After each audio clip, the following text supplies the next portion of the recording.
প্রিয় দর্শক, কালের কণ্ঠ পত্রিকায় আজকে একটি নিউজ এসেছে যে ইসলামী আন্দোলনের নেতাকে পুলিশে দিল ছাত্রদল এবং এই নেতার অপরাধ হচ্ছে সে মোবাইল চুরি করেছে। ছাত্রদলের কোনো একটি প্রোগ্রাম থেকে সে মোবাইল চুরি করেছে। ভাই তোমার নাম কি?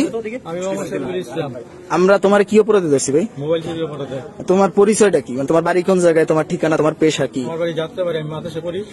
আর তুমি যে এই যে তোমার নাম যে শফিকুল ইসলাম সাইফি, নারায়ণগঞ্জ, সেক্রেটারি ইসলামী আন্দোলন বাংলাদেশ ৫ নং ওয়ার্ড, সিদ্ধিরগঞ্জ থানা। তাহলে তুমি যে সংগঠন করো, তোমার তো সংগঠন এইসব চুরি করে শিখে না, তুমি এগুলো করো কেন? আমি ভুল করে ফেলছি। তুমি জানি দ্বিতীয়বার এসব ভুল আর না করো, ঠিক আছে? তোমারে আমরা পুলিশের হাতে হস্তান্তর করতেছি। না ভাই ভাই না, তোমার পুলিশের হাতে। ভিডিওতে দেখা যাচ্ছে এই ব্যক্তির নাম শফিকুল ইসলাম সাইফি, আর সে নারায়ণগঞ্জের সিদ্ধিরগঞ্জ থানার ৫ নং ওয়ার্ডের ইসলামী আন্দোলনের সেক্রেটারি। ঠিক এখানেই সমস্যা, সে আসলেই ইসলামী আন্দোলনের সিদ্ধিরগঞ্জ থানার ৫ নং ওয়ার্ডের সেক্রেটারি কিনা এটা জানার জন্য আমরা সেখানে যোগাযোগ করেছি। প্রিয় দর্শক, মোবাইল চুরির অপরাধে শফিকুল ইসলাম সাইফি নামক যে ব্যক্তিকে সিদ্ধিরগঞ্জ থানার ৫ নং ওয়ার্ডের ইসলামী আন্দোলনের সেক্রেটারি দাবি করা হয়েছে, আমি সেই থানায় যোগাযোগ করেছি এবং আমি সেখান থেকে ইসলামী আন্দোলনের কমিটি আমি আমার হাতে নিয়েছি, কিন্তু আমি আমার এই হাতে নেওয়া কমিটিতে কোনো জায়গায় শফিকুল ইসলাম সাইফি নামক ব্যক্তির নাম দেখতে পাইনি।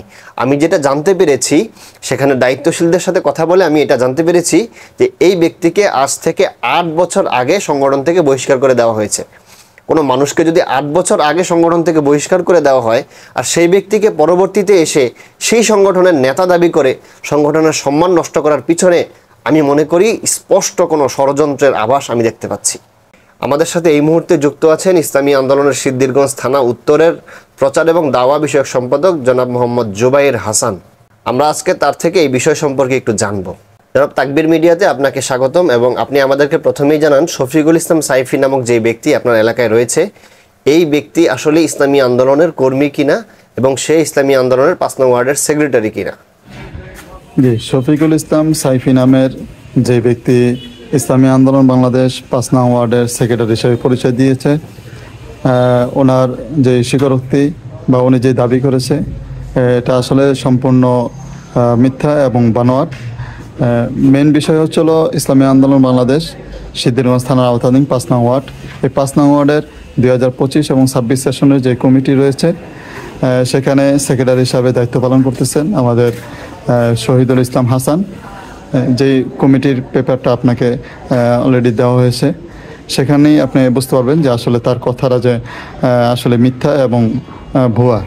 দলীয় যে শৃঙ্খলা আছে এবং দলীয় যে নীতিমালার বহির্ভূত কাজ তার দ্বারা প্রকাশ পেয়েছে, যেটা সাংগঠনিকভাবে ঊর্ধ্বতনরা যাচাই বাছাই করে প্রমাণ পাওয়ার ভিত্তিতে তাকে পরবর্তীতে সংগঠন থেকে বহিষ্কার করা হয়েছে।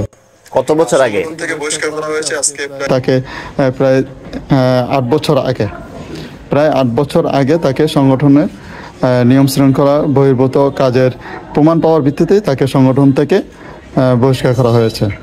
আপনি সেই থানার দায়িত্বশীল হিসেবে আমি আপনার কাছে জানতে চাই, যেহেতু এই ব্যক্তি ধরা খেয়েছে ছাত্র দলের একটি প্রোগ্রামে, তো আপনি কি এটাকে ষড়যন্ত্রের কোনো অংশ মনে করেন? একটা যে প্রশ্ন করছেন, এটা ষড়যন্ত্রের কোনো কিছু পাওয়া যাচ্ছে কিনা, আসলে আমি বলবো কালের কণ্ঠ একটি অনলাইন যে পত্রিকা বা অনলাইন যে মিডিয়া, তারা অনেক বড় মাপের একটি অনলাইন মিডিয়া। তাদের উচিত ছিল বিষয়টা আগে যাচাই বাছাই করেই সেটা সংবাদটা প্রচার করা, কিন্তু উনি কোনো যাচাই বাছাই না করেই সংবাদটা প্রচার করলেন। এখানে ডাইরেক্ট তিনি লিখে দিয়েছেন যে ইসলামী আন্দোলনের নেতা। আদৌ কি ইসলামী আন্দোলন নেতা কিনা তারা কোনো জাস্টিফাই করে নাই। এজন্য আসলে আমরা এই ব্যাপারে খুবই দুঃখ প্রকাশ করছি। তারা এই যে কাজটা করছে এটা আসলে নিন্দনীয় এবং এর প্রতিবাদ আমরা জানাই। কালের কণ্ঠর উচিত ছিল তারা জাস্টিফাই করে তারা এই নিউজটা করার, কিন্তু তারা ডাইরেক্ট নিউজটা করেছে যে ইসলামী আন্দোলন নেতা এমন অমুক কাজ করেছে। ধন্যবাদ।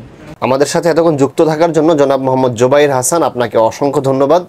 এবং আমরা আপনার বক্তব্যের মধ্যখান থেকেই জানতে পেরেছি এই ব্যক্তি ঠিক কত বছর আগে ইসলামী আন্দোলন থেকে চলে গিয়েছে, কিন্তু এই লোক এখনও ইসলামী আন্দোলনের সেই কার্ড ব্যবহার করে সে তার স্বার্থ হাসিল করতেছে, এটাই আমরা বুঝতে পেরেছি। আর কালের কণ্ঠ পত্রিকা সহ আমরা যারা মিডিয়া লাইনে কাজ করি, আমাদের উচিত অবশ্যই কোনো সংবাদ প্রচার করার আগে এটা যাচাই বাছাই করে প্রচার করা। আর যদি যাচাই বাছাই ছাড়া আপনি নিউজ করেন, তাহলে একটি দলের সম্মান আপনি ক্ষুণ্ণ করে ফেললেন, এটা কখনোই উচিত নয়।